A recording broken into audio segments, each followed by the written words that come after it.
had to give a talk or a speech or something impromptu, as Shannon mentions, you didn't really know quite what to say, you had no real chance to prepare,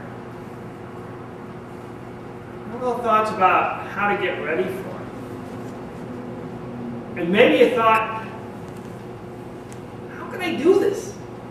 How can I get up there and talk if I haven't prepared in advance? Maybe you found your passion, you found an exciting thing, but how do you find your speech? Even when you're excited about something, how do you figure out what to talk about? It's a challenge. And in Toastmasters, it's an important challenge because quite often somebody will come up there and somebody will drop out, and then you've got no speakers or one speaker. Somebody's got to speak up. Might as well be you.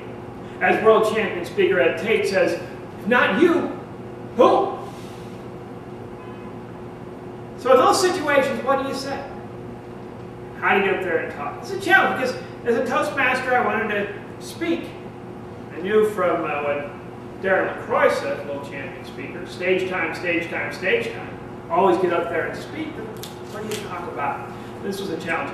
And with the help of mentors, with the help of various people over the years, I gradually understood that it isn't that big a deal once you get out of your own way.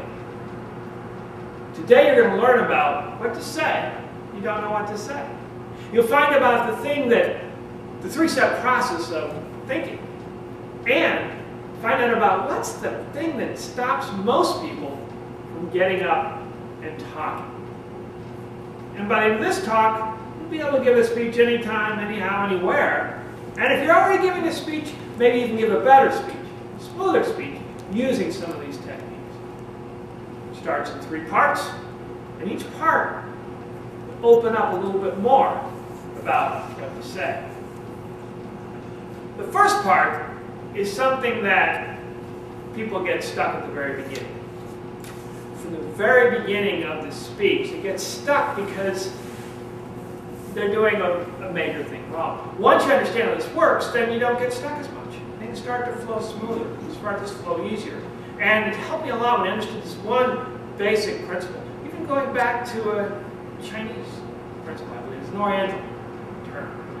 And that is first thought, best thought. First thought, best thought. You heard that before? No? All right. Maybe someone lied to me. They said it was wrong. The idea is that the very first thought you have is probably the best you're going to do. And when you try to improve something, sometimes you make it worse. You ever found that? You get an idea, you think about it, you think, that's a good idea, yeah. But I don't know, and you go back and say, well, what if I did this? No, I don't want to do that. And you think, what if I did this? I don't really do that. But I just do what I was thinking about the first time. You ever that happen? Shannon rethinks things and has other new ideas come out. But the thing is, if you're going to give a speech, or you're going to give a talk, that idea can help. First thought, best thought. 'Cause otherwise, what happens is you censor yourself. Right from the very beginning, you start cutting out ideas, cutting out thoughts, cutting out things that are going through your head. And so you don't end up talking. Instead, you have this kind of internal dialogue with yourself of, okay, I'm going to talk about, nah, I'm not going to talk about it. Forget it. Maybe, no, that's not. Maybe if I talk about, that's just going to upset people. Bad idea. On the other hand, I could, and sometimes this talking in your head is so loud to you, you think you're communicating, but all the other person is hearing is,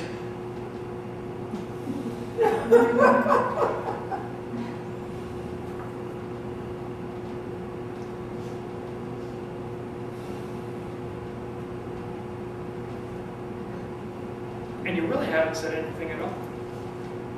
Because you censor, you cut things off. and you stop the flow of your thinking. Instead, go with the first thought. That very first thought you have, that's going to be the best thought you're going to get for that time. If you continue censoring yourself, cutting things off, cutting it back, cutting it off, it causes problems. Now, you've been in Toastmasters for a while. Think about table topics. You ever been in a table topic situation, you get up there and you think, can we talk about that? No, they aren't going to enjoy that. No, I tried that last time, it didn't work. And the result is you kind of stand there and you try to stall as long as you can. Nothing really comes out. That's a table topic situation, but it can happen in any situation where somebody asks you a question, you're not really fully prepared, you don't know what to say. Instead, first thought, best thought. The first thought you get out is the best you're going to do. So just say what your first thought is. Somebody asks you a question about how do you get ready for a speech? Say whatever the first thought here is. Say the way I get ready for a speech is I just practice over and over again. Maybe you're thinking, well, I could say something else, but it's the first thought. And that's where passion comes in for speaking. If you're passionate about something, the first thought you have is probably something you've talked about before, something you've mentioned before, something that's gone on. That'll get you started. Now, once you get started in speaking, you've got your first thought out. The challenge is, how do you keep going? How do you continue that flow? How do you continue those flow of ideas? And there again, sometimes you censor yourself or cut yourself off because you make a different mistake. Similar to the mistake of censoring yourself at the very beginning, but a little different type of censoring. If you don't do that, things start flowing better. And that is, think about your next thought. Sometimes it happens, you can get so caught up in that first thought, you just keep on going and rattling on and on about it, and it doesn't lead anywhere because you're kind of forcing it down a path it doesn't want to go. So if you're talking about, for instance, what do you do when you don't know when you're trying to get ready? You talk about practicing. Well, you say I practice. And then I go practicing, and while I'm practicing this, I start practicing things and doing these other things. You get so focused on that first thought, you don't want the next thought to come. Maybe the next thought is while I'm practicing, I like to pace. Helps me think, helps me get ideas going.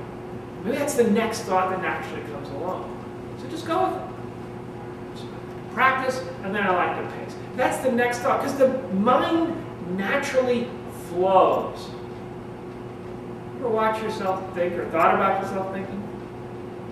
And you know what I'm talking about. The mind flows. All these ideas come flowing out of you. But a weird thing happens when you stand in front of people. You start cutting things off and think, well, that's not the right thing to talk about. It's not a great thing to say. But it's okay. Just let it flow. That next thought come out, leads to the next thought, leads to the next thought, and pretty soon you have a stream of communication flowing out. Everything is flowing out, everything is coming out in the way that it should, because that next thought's going. Okay, now you get your first thought, your best thought. You got your next thought. The last stage is something that will happen naturally too, but it's similar to the second part where you censor things or stop things or cut things from going. And that's the stage that if you don't do this, you'll find yourself kind of stuck in a pattern, and after a while it just kind of repeat itself, and you talk about all these different things, and you will, well, the audience really won't be as engaged because it won't seem to be going. So where's this going? But if you do follow this final step, then things start flowing and start moving along. And the final step is a different thought. You've got the first thought, best thought, you've got the next thought, then you get a different thought. It's related maybe, but it's different. So, for instance, talking about how do you stay ready to speak. You talk about, okay, stay ready to speak. First thing I do is I go out there and I repeat things, go over my speech. And then I pace back and forth while I'm doing it. And the great thing about pacing back and forth is it's become a great exercise program for me. I pace back and forth so much it starts to strengthen me up. So not only am I becoming better at getting the speaking done, but I'm actually furrowing my thighs, furrowing my body, furrowing me. That's a different thought. But it's kind of related to some of the other thoughts going. It ties in there. And that's all right. It's that different thought that's going to add a little richness, going to add a little depth, but add a little bit more to that original thought you have. And again, the mind is marvelous at that. Because you start thinking about different ideas, your mind will start kicking up, oh, what about this? What about this? What about that? And you just let it go. Let it go, let it flow. So you can speak about your passion, really communicate to the audience that deep thing that you're really feeling. To wrap it up, 3 steps in finding your passion, finding your speech, and sharing it with the audience. First one is first thought, best thought. Let that thought get out. Relax in the center, just whatever thought it is, it's okay. Even if you had time, you probably wouldn't come up with a better thought. Let it go. Then your next thought. Where does that thought lead? Where does that thought go to? Follow your mind stream. Follow your mind stream. Follow the flow of what's coming out. And then finally, a different thought. As you start thinking about this thought, it'll relate to some other thought, and it'll start putting things together. That different thought can be a different point in your speech. But it'll be related, and it'll tie the speech together as a whole. Follow this simple process, and you'll be able to stand up there and be in charge of any time. Anytime you need to give a speech, stand up and large and in charge. It's a simple thing to do, so because you don't have too much time to prepare, won't waste your time, and 3-step process. First thought, best thought, next thought, different thought. And finally, all about, as you said, enjoying Toastmasters, enjoying being up here. Exactly as you said, Barbara. It makes being up here a more enjoyable experience. So, you don't know what to say, just let your mind do the talking. I feel it's very easy to follow because at the beginning you get a very clear picture that there are techniques you want to share that can help us to handle in such a situation that you don't know what to speak, but you have to speak. And also you define 3 steps very clear. The first thought, best thought, even though I haven't heard it before, but now I remember it. I will make sure I will check it out. and then the second one is to continue your flow, and then the third one is to do something different. I like the idea that you how to sort of associate between how to speak and with the flow. I like that. But I think you can probably expand that a little bit because you can actually sort of make something more visualized, like a river flow. You can sort of at first the river just slow like a little stream, and then as you get going down towards the ocean, it gets wider, and then at some point you may have a fall, a big fall. That would be something. So you say different something into depth. So that way, I think for me, I'm a visualized people. So when you have a picture, it's actually even easier for me to remember the idea. It was particularly apropos of the question asked earlier, also prepared by you. Amazing coincidence that. It's something that does come up often because I do frequently end up having to do last-minute speeches. I thought that your introduction was very orderly and engaging and did make me want to hear what you had to say, and I'm sure I would think that would be the same thing others felt. Surprisingly, Barbara was complaining that you were giving all the attention to Christina, but I got at least 2 shout-outs. And it shows that you're watching us, paying attention to us, and it does keep you engaged with us. If there was a larger group, I wonder, and you only knew 3 people in the group, and you kept saying, oh, Christina this or Shannon this, I wonder if that would be annoying, and I think, why is he only talking to those 3 people? But in a group this size, it seemed appropriate to me. I had a couple of things. You said, well, did you ever have an idea? And then you think, oh, I should do this, and then I should do this other thing, and then no, and you just wrap yourself in a whole bunch of trouble and then go back to the first thing. No, that is not something that happens to me. I almost always very quickly make a decision and just stick with it. So that was not something that resonated with me. I do know other people that may go with. That I have somebody at work who inevitably says, oh, I have to talk to you, I have to talk to you, and then comes in and he always starts with, okay, how do I say this? And I would think, perhaps you could have thought of that while the 5 minutes that you were preparing for this. But so this is true for some people, but not for me. So that part kind of lost me, and I don't know necessarily if every speech has to be totally applicable to every person, but it didn't work with me. The other thing was I got confused when you were speaking because you said there's 3 parts to this. And then the first thing was first thought, best thought. And then you said, for example, if somebody asked me how to make a speech, I would say practice. I practice a lot. I practice. And then you talked about the importance of passion. And so I thought, okay, that's number 2. And then you said the next thing is next thought. And I thought, okay, so is that like the 3rd thing? And then you talked about, then you have to have a different thought. And you talked about pacing. So I was kind of confused, and then I finally figured out, oh, you're saying first thought, then you're saying next thought, then you're saying different thought, and the examples are practice, passion, and pacing.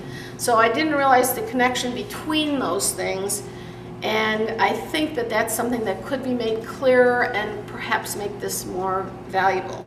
Evaluation of Tim's speech, what to say when you don't know what to say. It was, I thought it was a really good speech that conveyed very simple ideas clearly and in a very straightforward fashion. So that helped me going forward when I'm thinking about doing, like, what is it, table topics in the future, or constructing my first speech. I think that will help. And also just conversationally, knowing what to say in a group, or, just in the course of regular conversation.